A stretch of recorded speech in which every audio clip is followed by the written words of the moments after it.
So you hate the news, but you don't want to look like a thicky dum-dum in front of all your mates. Then I've got you covered. Here's what's been happening over the last few days. The UK government finds itself in the middle of a James Bond film directed by someone who's been kicked in the head by a horse because it's currently having to explain why a court case has been dropped against two nerds accused of spying for China, one of whom clearly loves the idea of being the next 007.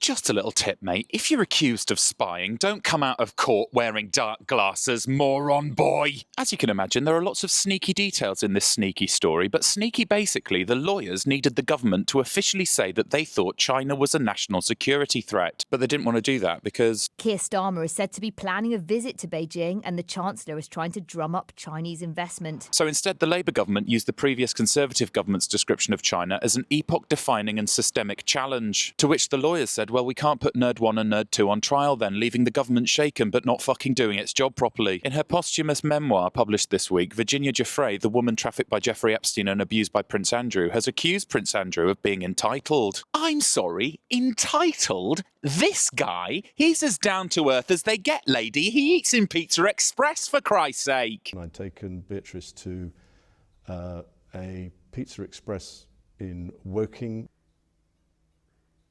Over in the US, Donald Trump posthumously awarded pro-gun activist who was pro-gun to death Charlie Kirk a Presidential Medal of Freedom while the soundtrack to Cats blared out in the background for some reason.